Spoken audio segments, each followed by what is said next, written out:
Hello, everybody. So sorry for the delay, but it would not be a day in the 21st century if some kind of technical issue didn't happen. So Jeremy and I were frantically working behind the scenes to make sure we could all see you today. And of course, I hear you. So for those of you who don't know who I am, my name's Maria Marquis. Here at Coda, I focus on customer education and enablement. So just nerding out on helping people learn all the skills that they need to learn to be successful. Now, lucky for all of you, I'm joined by my wonderful colleague, Jeremy, and Jeremy's going to share a project that he recently did here that just really excites me and I think is super interesting and valuable, particularly for any of you who are working in like creating your own content, trying to build your brand and really get yourself out there. So before we do a quick technical orientation, Jeremy, want to introduce yourself to the crew today? Yes, thank you, Maria. I'm so excited to be here with you. So yeah, my name is Jeremy Olson. I am a newly minted product manager here at Coda. For the past 3 years, I've been a designer at Coda. Designed things like the mobile app and the original landing page and a bunch of different things. Have been having a lot of fun, and now I'm getting to jump into a new adventure as a PM. And so that's part of what I'm talking about today. Yeah. And before Coda, I had a startup of my own called Tappity. We built mobile apps. So I had a little bit of a touch with the PM world by running a company. But anyway, that's me. And we have a joke here internally that Jeremy's going to do every job in a company before he retires. Like that's the plan. So if any of you have working down a list, hey, check off the boxes. That would be a great Coda doc. Like do all the company things. So for those of you who haven't joined any of these crowdcasts before, just a quick little orientation on how to use today's tool. Over on the right side of your screen, you'll notice there's a chat. Benjamin has already been christening that chat with his comments. So please feel free at any time today, pop things into that chat field. More than happy to answer any questions there. If you do have a question, though, the easiest way to make sure that it does not get lost, because that would be absolutely terrible, is to just click on the Ask a Question button right below Jeremy and my faces. That way that it doesn't get lost, we can see it right there. And if you're maybe not sure, like, ooh, what questions do I want to ask, but you probably are curious about what other person is interested in, you can always upvote a question by clicking there as well. Of course, Benjamin, I'm always going to give you a shout out. You know how it is. So that's all our housekeeping business. But without further ado, Jeremy, do you want to talk us through this doc and maybe share the screen and then also just let us know kind of where the idea for this doc came from? We already chatted about this job transition, but I think like your thought process behind it is really interesting. Sure. Okay, let me share my screen. Yeah, of course. A little product placement here, my Coda mug. All right. Fabulous. I see there we it. Go. Beautiful. Everything.pm. Yeah, so the project's called Everything.pm. And how I got to this was, as I alluded to earlier, as of about a month ago, I started my new job here as a PM versus being a designer. And in doing that transition, I obviously had a lot of questions. I had a lot of, hey, I don't know, what does the P stand for? Things like that. And so I did a lot of research. How can I be a good PM? And I found that there are a ton of great resources online for this kind of thing. It turns out the World Wide Web has a lot of information. Shocker. But the problem was it took me quite a while to dig through it and find the best stuff. Yeah. And so that kind of gave me the idea that there's kind of this time I was a little bit privy to the information that we were releasing this publishing feature. And so I thought, well, I wonder if I could make this a little bit easier for the next PM who comes along, or even just PMs who just want to find good information about PMing. And so that's how the idea for Everything.pm came about, a place where you can kind of discover the best kind of resources, links, tools for PMs in a curated place. And then the twist I found, because I'm a new PM, so I don't necessarily have all the answers. The twist is that we've got this upvoting feature where anybody in the community can go and upvote, submit links, and so hopefully the best stuff actually naturally rises to the top. So that's the kind of the basic idea. Awesome. And just out of curiosity, folks on the call with us, give me a yes or no in chat. Have you tried our publishing feature yet? Just always nice to know kind of where people are coming from and if you've been exposed to it before. Right on, John. Nice. Benjamin. Fantastic. Wonderful, wonderful. Not yet for CB. Perfect. All right, cool. And also, Jeremy, just a heads up, I'm getting a little bit of feedback. So maybe like turn down your sound a little bit since I'm a bit of a talker. But for those of you who don't know, the publishing feature is like sharing plus, right? When you choose to share a doc, you can share with individual people, but now you can also share with anybody and have it be kind of like a website on the internet, which is what Jeremy did here. So Jeremy, want to walk us through how you built this particular doc, kind of the process and how it's put together? Because I think it's super cool. Absolutely. So first, maybe let me kind of walk you through the basics of the doc on the kind of what a user sees, and then I'll kind of go behind the scenes and talk about how I built it. So this is the screen you get to when you actually, I bought the domain name everything.pm.com. And currently we don't have the feature to where you can actually make that officially your domain, but I can let it forward. I have that forward to the coda.io at Gerald's everything. Yeah. At least we do get a nicer URL with publishing than we had before. So that's what you get, and you land on this top links page. It gives a little introduction, and then it gives folks the opportunities to submit a link and then see kind of what the top links are for the last week or so. And this list is based on what has been voted, kind of what has been submitted recently and also voted up. So and it's actually it's based somewhat on time and somewhat on votes. So you might see some things that are voted high that have higher votes that are lower because they're a little less recent. So that's the idea. So part of it is like the most recent fresh things, but then I also have these different categories. And so when you submit a link, I'll go ahead and do that now. You can put in a title. Maybe maybe I won't publish this one, but say that folks really need to check out Apple.com. It's a great, example of something that PMs can look at. Let's see. Sorry. Let me just call this Apple, and then the link is apple.com. And then when you do that, you see a preview of what it's going to look like on the page. You can select a category for it. Let's say this is a tool. Let's say this is a design tool. I design on a Mac, right? And then you can go and submit that link. And so when you submit the link, it basically is published, but it doesn't go straight to the top links. It goes to the recent page. And so that's where all the new links go. People can vote them up, and if they get enough votes, they go to the top links, kind of like Product Hunt or Reddit or something like that. And then we have these kind of categories. And so I wanted this to feel not just like a place where you can go and get fresh links and you can go visit there every week, but you can come as a new PM or as someone who's interested in a particular topic and go and find good links for a particular thing you're interested in. What makes a great PM? This is something that I was wondering when I was starting. Still wondering, still don't know, but working on it. And so yes, that's the kind of the basics of what people see when they try it. And so Maria, good to jump into how I built it? Yeah, I think that's a great idea. And just one thing to know is that what Jeremy's using here are all of just the core building blocks of Coda, right? This is just a Coda doc.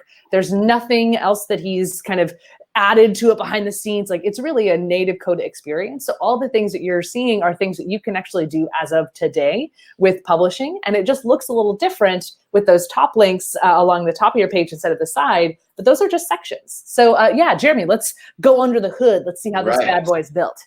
So I actually I just copied the doc so that I can go and mess around with this without, showing the world, what's going on here. So that we can maybe play with some things. So this is what it looks like kind of on the back end, what I see. So we've got our doc here. Actually, I'll show you what it actually looks like, what Maria just described on the publish side. So like this is my actual doc, and what I did was I published it, I put it in edit mode. This is what allows people to go and vote on things, add new submissions and things like that. I have it so that it's discoverable by Google, and have the sections, instead of being on the left, I have them on the top. That's why you kind of see a different thing when you see the published doc versus seeing the kind of the actual doc. So this is the actual doc, or my copy of it. And let's peek behind the hood. So I actually have some hidden sections that people can't see. So let's look at those, because that's where kind of things get interesting. So this table is the core of the doc. It's the links table. When someone goes and submits a new link, it comes into this table. And I have I'll open this up a little bit more. So I have a number. This table has lots of columns. Most of these columns users don't see, and a lot of them are just for me to use. But you can kind of get an idea. So you've got the link, you've got the preview, the title. These are all things the user submitted, including categories, subcategories. I'll talk about this one in a minute. The upvoters, and how we did the upvote is really a super simple thing that anybody can go and do. It's really I actually use. By the way, I have locking on, which is a feature in the team plan. That basically kind of makes it harder for me to mess things up. So yeah, locking acts as a bit of a speed bump. Now I'll just show you real quickly to add something similar to what I did with the voting. So actually, right here, I went to plus button and then the show templates. And you've got this topic voting template. And essentially that's what this table is. It's just topic voting that I've just added some additional columns to. And so really anybody can go and do this. It's all really implemented for you. You just need to add this template and then take it from there. So that was that. Let's see. So so one thing that happens, okay, so maybe let me describe the process I go through to add docs to this, because actually the hard part of this doc was not building this. It wasn't building the experience. That was actually pretty easy. It's mainly this table, and then you go through these things, and I use the new folding feature so that it's easy to fold and unfold. These are just views of that same table filtered to the subcategory that I'm looking for. So the basic structure is quite simple. That wasn't the hard part. The hard part was adding a ton of great, curated examples or curated links. And so the process I have for that is that I'm actually probably can't pull it up here, but I basically use Zapier. And I have this workflow where I can go on my mobile phone and we'll log in, but I can go on my mobile phone. I have the Zap hooked up to my CoderDoc, and it's hooked up to this app I have called Pocket, so that when I'm just browsing on my mobile phone, I can from the share dialog click send to Pocket, add PM as a tag, and it will go right into this doc. So that's kind of been my process. So kind of in my spare time, when I'm like waiting for things or whatever, I'm just like find articles and send them to Pocket with that tag, and then they appear in here. And then later I go and kind of curate those, and I have this kind of private section. Where is it? I think to publish. So when they come in here, they're not automatically published. I have publish is a checkbox on this table that is either checked or unchecked. So what this view lets me do is all the things I sent from Pocket, I can go in, I can categorize them. So, I'll probably read the article some more. I'll categorize it, say this and, this. And then I might even give it an editor rating. And what this is, it's a way for me to kind of promote things beyond my kind of individual vote. It gives me a bit of an advantage in terms of what I think is really important to show up first, at least before the community is seated and fully developed. Right. So we already do have folks going in here and voting because this thing was, I'll tell you the story about Product Hunt in a second, but it got high on Product Hunt. So it's actually got a lot of folks actually going in here and using it and upvoting things, submitting links. But before that community is fully developed, I need a way to kind of say, actually, this thing really should appear a little higher because it's of higher quality, relevant, or what have you. So this editor rating lets me do that. And when I set an editor rating, it basically adds extra votes to the row. Cool.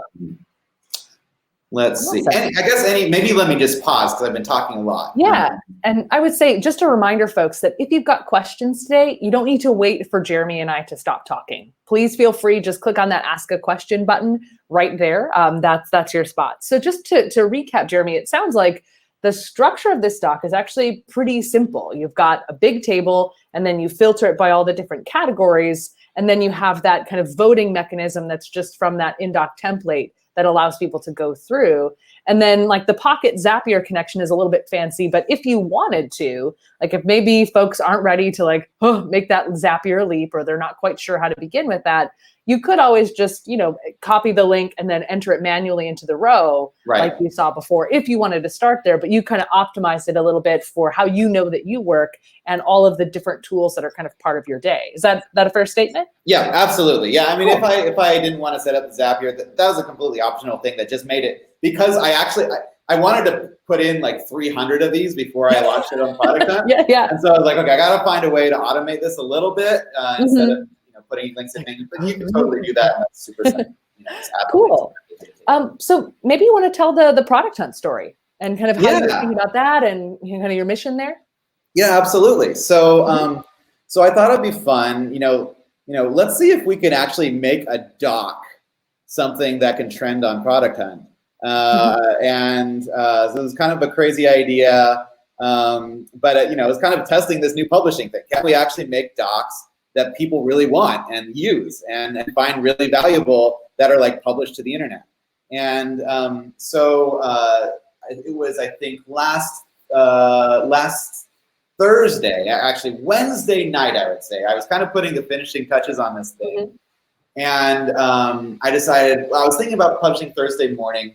But I was like, well, let me just, create the Product Hunt post. And so I started creating it. It requires some screenshots, so I'll kind of show you what that looks like. I created some screenshots for it, used Figma to kind of design these different screenshots to make this thing look really cool and nice.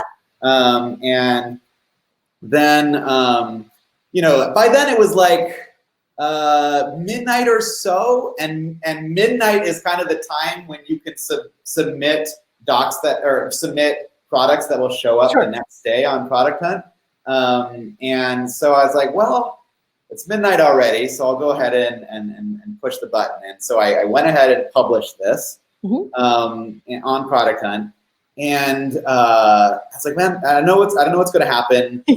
A few folks started voting on it, and it got 3 votes or something. I was like, man, it's midnight, but maybe this actually has a chance of getting somewhere. And so I ended up kind of spending a little bit more time promoting it on several different channels. I put it on my Twitter, I put it on my LinkedIn, I put it. There was some Slack channels for PMs that I've been kind of getting into, and so I posted it to those. And so the thought was let's get enough votes to see if we can actually get it to the homepage, because it doesn't, to get way to the top of the homepage you need a lot of votes, but to get just onto the homepage takes fewer. And so so I did that, and then the problem was now it was going. And I started seeing more votes started to trickle in, and I'm just a sucker for these things. And so I ended up staying up way late, just kind of it's what happened to it? Eventually I saw, it has 20 votes, 40, and it kept going. And so it basically kept me up all night, which is kind of Yeah, I kept trying to fall asleep, but anyway, whatever. Who needs it? It was exciting. It was, you know, I'm a maker at Coda, but it's fun to like, you know, be a maker, you know, of a thing, and you post it online, and you know, it's getting some traction. Totally. I really recommend the experience. Something that everyone should go and try and do. Super exhilarating. And so, kind of the result was that for that day, I was looking. Now, this is a little bit retroactive. It's been getting more and more votes, and so it wasn't doing this well the day of, but as of now, it's the number 2 top voted thing. So cool. And their algorithm is also a little bit interesting because you know the one next to it has a little bit more votes, but between 2 and 3 of the number of the top for that day, which was really cool to watch because and also kind of like look at the stats. I think I actually, let me see if I can pull up the stats. One of the features of publishing is you can actually go and check out the statistics for how many folks are looking at this, and you can see, yeah, we've got over almost 15,000 views of this doc, which is pretty cool. That's pretty cool for a couple days work. And Jeremy, we actually have some questions coming in, so let's. I'd love to get your thoughts on these. So the first question, thank you, CB, is this is skipping ahead a little bit, but it looks like there's some functionality to help with social sharing via Twitter. I'm interested in learning how that piece is built and used.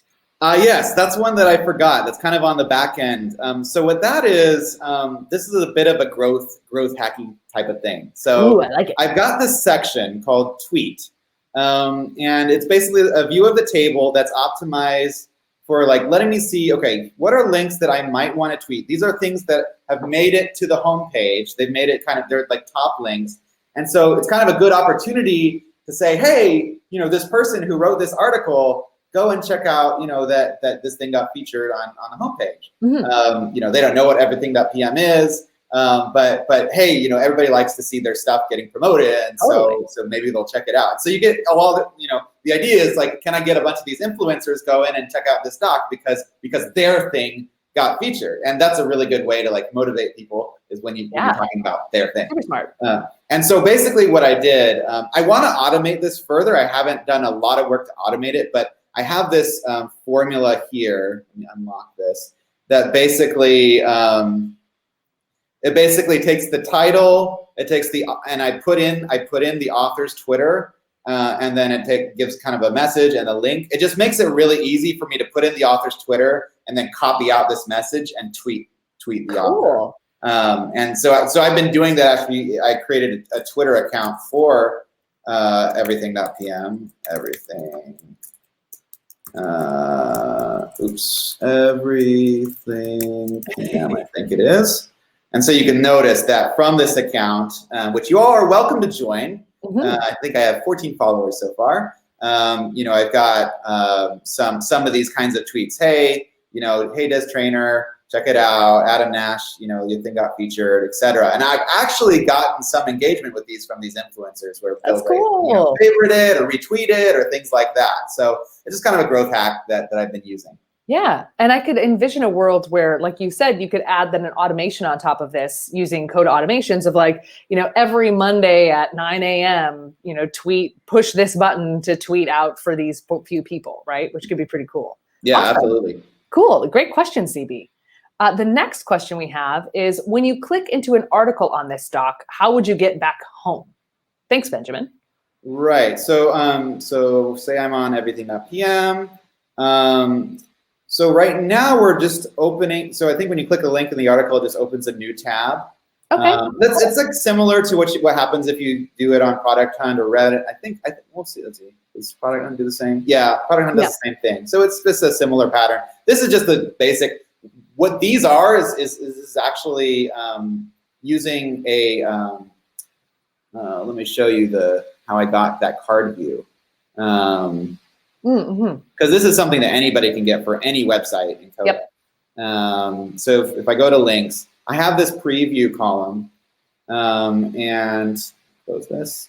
What that is it basically takes this link, and it has a formula that says, well, it's a little bit more complicated because in some cases there isn't a preview, and so so I have to kind of check to see if there's a preview. Yeah. And if there is, then I do this formula called Hyperlink Card. Ooh, cool. Yeah. And the Hyperlink Card formula, you give it a link, and then it basically generates one of these cards for you. Yeah, so that's how I get these kind of pretty, and it works on mobile grade. Totally. And so yeah, you click it and it takes you there. And I will say, if you ever paste a link into your Coda doc, when you paste it, you should get an option that pops up of like, do you want this to be a link, the title, a card, or embed it? And the card view would give you the same kind of like nice little nugget. I personally like to use cards if I'm creating like a table of contents for a bunch of different links. Like, hey, here's a bunch of videos I'd like you to watch. Kind of just makes it look a little bit more polished. Awesome. So Benjamin, the short answer is you can just click over to the next tab. And if you're someone like me who keeps a very clean tab in your browser, I can't have tons of tabs. It just stresses me out. Should be easy. But if you've got like thousands, it might be a little more challenging to figure out, wait, oh, which one is which is why we really like to use those icons on your doc. So it kind of lets you know, oh yeah, that's where I want to go. Cool. Awesome, Benjamin.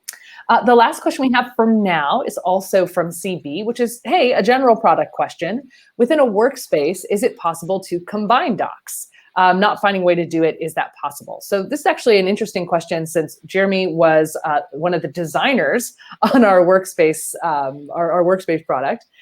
Jeremy, do you want to field this question? I'm also happy to answer it. Yeah, let me just make sure I'm looking at the right question here. So in this case, it's like, can we take two docs and put them together natively in Coda? Yeah, yeah, I would say it's today. That's not something that's super fluid. It's I think it would essentially be kind of copying sections into one of the docs. That would be the way I think to do it, Maria. Correct me if I'm wrong. Yeah.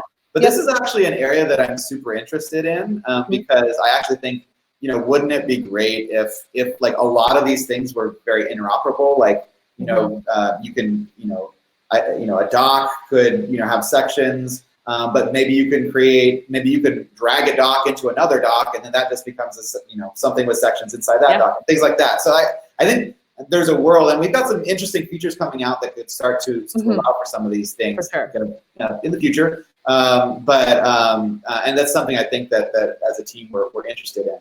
Yeah. And I would say for the short term, like Jeremy said, if you've got two docs you want to bring together, copying and pasting your text and your tables over is a really good first way. It's, again, not like a click of a button, but a way to get it together and then start to make those connections. Or maybe you've got like a table in another doc that you use all the time that you want to bring in. Like, oh, here's all of our company OKRs, or here's all of the customer contact information. You can use crossdoc to bring that data in. It can then be used inside your new doc, kind of pulling from that main source. So those are the two options today, but this is definitely something that we are thinking about very deeply here at Coda. So yeah. Great question.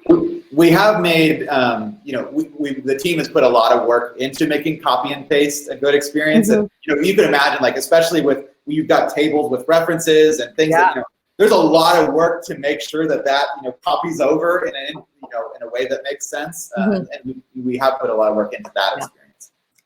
Totally cool. Awesome. So Jeremy, do you want to talk about like what's your favorite part of this doc? The part that just brings a smile to your face? If you had to pick one part, I know, tough question, but what's your favorite part? Let's see. Oh, that's a good question. I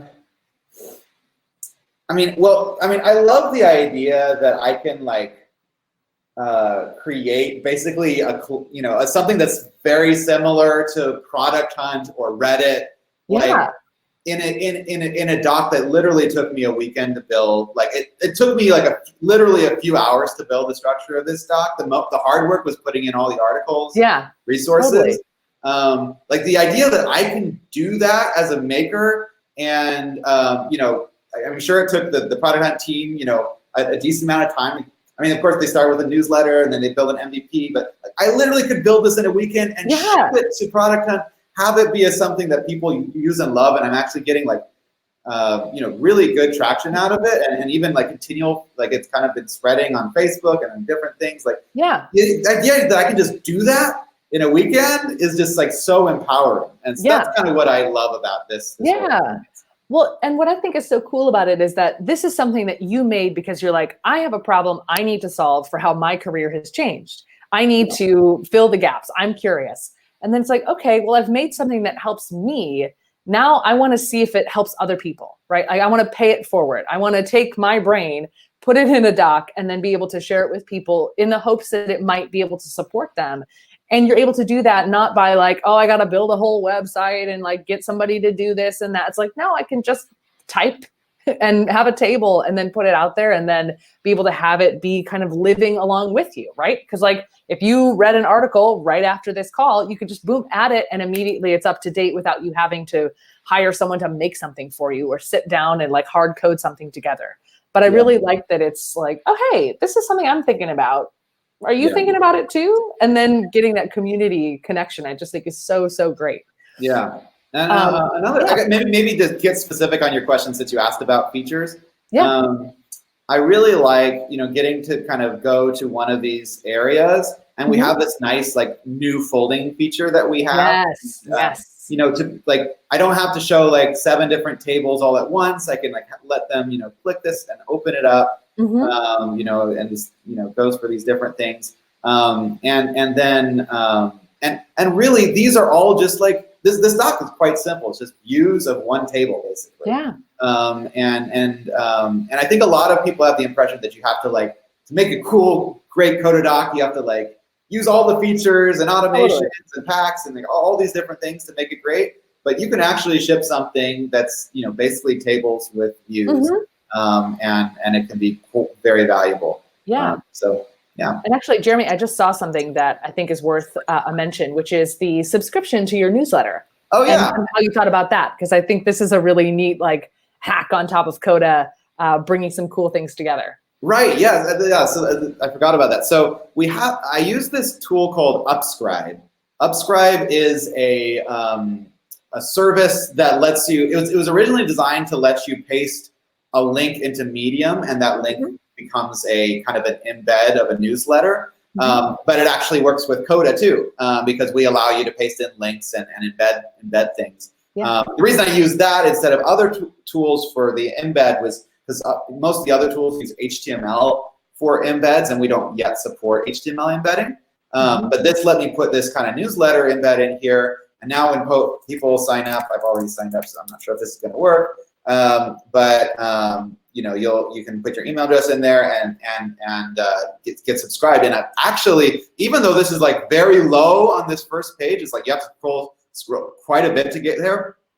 I have almost 200 subscribers already in the first just few in days. a week. Yeah. So I think that's also kind of incredible. And so I'm actually about to send my first newsletter out. This will be a way for me to engage this community, keep kind of the engagement of the site, kind of remind people to post links, but like what it will be essentially the top links for the week, similar to Product Hunt's newsletter, as well as maybe a little note from me. I'm also trying to kind of write more, and maybe I'll put some of my own articles in there. Nice. But yeah. Cool. So then that's actually kind of a cool segue, which is what would be the next thing or things that you would like to add to this doc? Like what else would be kind of cool, or what's on your mind as far as how it could grow? Yeah, so some that I've been thinking, actually, one that a user on Product Hunt asked for was search, and that feels pretty obvious. How might I do that?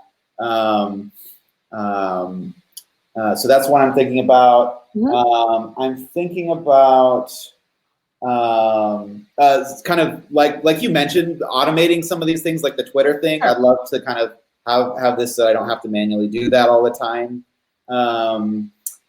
Let's see. Those are probably the top 2 things on my list. Yeah. Yeah. Another question I always like to ask when people build a new doc is, because of how much the product changes, right? Like adding things and adjusting things, we're moving so quickly here. What are some of the things with this doc that would not have been possible a year ago? Oh man. I know, like get in our time machine here. so much. I mean, I showed one example earlier, like folding. I literally was able to put this in, I think, the day before I put this on Product Hunt, because folding had just shipped. And this is just like such an awesome feature that you can like simplify your docs really drastically by adding some folding. You could have folding at multiple levels. Yep. I think the way this team has implemented this feature is just great. The way that like you can kind of set it up, you set it up explicitly, but then everyone else can, when they unfold it, it doesn't unfold it for everyone else. And so that makes it manageable. So if you go and, you're on my public doc and you're unfolding it, I'm not going to see that. You're not going crazy on me. Yeah. So this was a really well thought through feature that I've enjoyed using. There's also just lots of little things that I found. One, let's see. I remember, because I do have another table in here called categories, and that's like I have categories and subcategories. Yeah. I just remember setting this up and the experience being so much better than what it was before, and being able to. Let me see if I can reproduce it. When I wanted to make a relationship with the other table, the sub table or the subcategories table, I remember. Let's see if I can. Go to format column. Yeah. Look up. I just remember a lot of these things like used to be really difficult, but they were just a lot easier. What was another one? In this case, you would have to use only a formula, and then to be able to accomplish this. And now what Jeremy can do is, number one, you can just type for the column format you're looking for and be able to jump right there. I just noticed that wouldn't have been available a year ago. Yeah, and then another really awesome one was like the filtering experience. Like being able to just go in and let's see, my locked, keep everything unlocked. So I can go in and I can filter this table just easily by anything I want. So if I only want to show the published things, I can say, publish needs to be checked. And like that experience, you used to have to write a formula for it. Yep. And it's just so much smoother now. A lot of tiny things like that. That just made making this doc so much better. Yeah, totally. And also the locking, unlocking that you've been showing, which kind of allows you to build in, okay, I want to make sure that if I'm going to make a change, I'm like prepared for it. Or if I'm sharing this with other people, I've got some speed bumps in there. Right. Ooh. So what I did is I set all sections to be interact only. Yes. And that way, for myself, I know I could only interact with them, and if I'm gonna make bigger changes like schema, changing the tables, the column things, then I'll have to like go unlock it. So it helps me not break things. Yeah. But it also gives me some level of control of what users can do in the doc. Yes, exactly. As well, so that I can make sure so users can use the buttons, but they can't edit the section text, and things like that. Yeah. Cool. So the last question I have, and folks on the call, please feel free, post any questions that are on your mind. Really, our main job today is to make sure you leave with those questions answered. So let us know what's on your mind. But the last one that I have, Jeremy, is if you were to, if folks on the call are thinking about like, oh, I've got an idea that I'd like to share in this way and really figure out how to build my brand and use this publish doc option as a way to do that, what advice would you give them for getting started? Like, what's the things to think about, things to avoid? Yeah. So, I think you just have to approach it a little bit like approaching, a product when you're thinking about a product. And so, what is the kind of smallest version that I can build that I can go and, get feedback on? So that's something that I did actually with this doc that I didn't mention. Was well before I posted it to Product Hunt.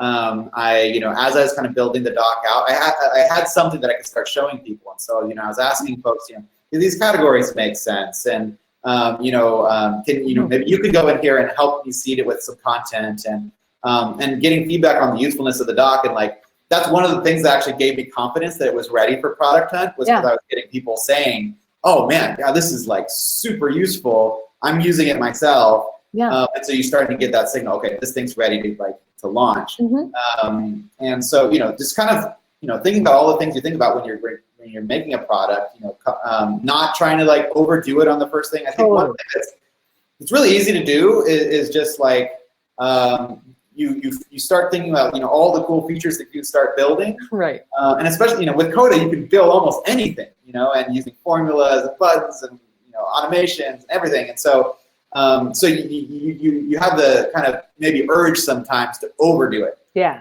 And so one thing that I actually tried really hard with this doc was just to like keep things super simple. The tables were literally like, you know, 1 or 2 columns, and because that's something when I'm thinking about posting it publicly, it's, you know, it's something that other people might use or check out. That's gonna, maybe someone who's not as familiar with Coda, then they can, you know, try it and it will make sense to them. Yeah. And also just like, one thing I did, I'll show. You might see things like when you click the submit link, you know, you can also kind of sometimes hack around things within Coda that are limitations in order to create a better user experience. So so you might see like in this mode, if I start typing here and adding this row, it doesn't automatically create a blank row in the table that all these different views see. And the reason for that is I don't want, you know, people going to Product Hunt, opening this thing, and they see a bunch of blank rows that people have submitted because they haven't you know, they haven't filled their whole form out yet. And so that's why I have that publish checkbox. But I don't show it as a checkbox for the user. I show it as a button for the user. And actually, you can't click that button until you filled out the information. And so, so like, you know, so test. I'll do producthunt.com. And so I just have a formula for that button that is, and it actually changed the text to tell them what's the next thing they need to do. Very cool. To get this thing submitted. So now I've done my thing, and now I can submit my link. And so, you know, so it's thinking about a lot of these things that like you have to think about when you're building an app, but you might not think about when you're just building a regular one. And you know, what is the actual experience for the user as they're going through this flow, and how is it going to match up to what they might expect from an app or a product? Yeah. And one thing I like about what you said is that you don't have to do everything right away, right? You can, if you've got an idea, you can start just by seeding it with like, hey, here's like a bunch of things I'm looking at. Here's my basic stuff. What else would you like to see? Oh, cool. I'm going to add this now. Oh, you know, it'd be really neat if we had like a button that responded. Oh yeah, I'll add that. That you can be continuously doing that, and that knowing that any changes that you're making are automatically just up to date for everybody using it. So I like that it just kind of, you can take a little bit of the pressure off of yourself as you learn more about your audience and make that connection with them, which is super cool. The other thing that I thought would be really great, Jeremy, if we could show folks, is the fact that, of course, this doc is, because you toggled that on, searchable using Google SEO. But do you want to show the maker profile? How when you publish docs, you've got like your little hub? Yeah. So if I go to coda.io/Gerals, which is my handle for everything, I've somehow managed to get it on Twitter. And now Coda was able to nab it. So now this is my maker profile. I can change the description. You know, add my different information, Twitter and LinkedIn, etc. My role, and so now when folks go on here, I don't actually have. Maybe I'll give you an example. This is actually an article that I wrote that I published, and you can have one of the things with publishing is you can say that you want to kind of show your link here. Yeah.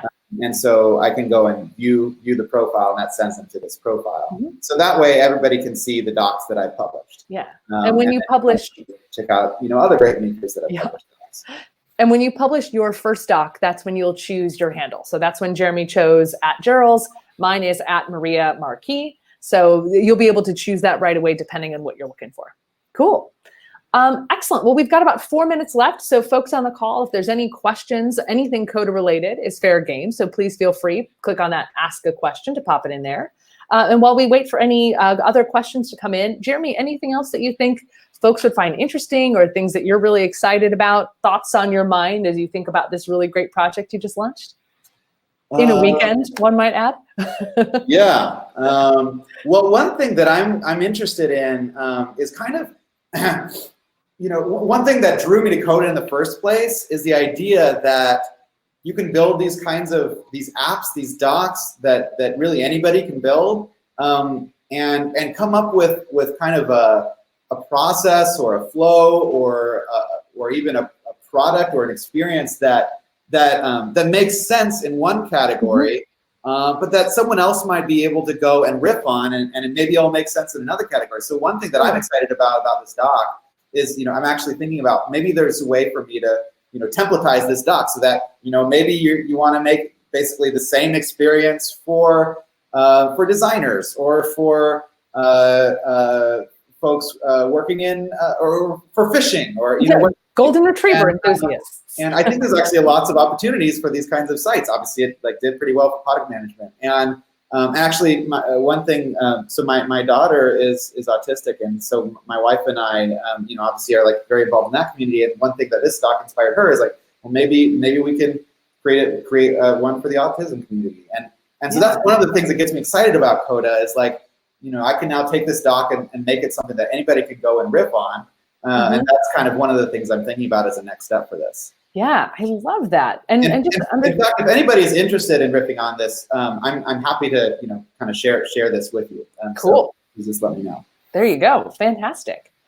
We've got another question here, which is versioning possible? So I'm assuming, CB, that you're asking about creating different versions of your published doc, deciding to upload new versions. That's what I'm understanding your question to be. If that's not what you're asking, please feel free to let me know by posting in chat. If that is your question, that's not available at this point in time. So when you think about publishing your doc, all of the changes that you make go live pretty much right away.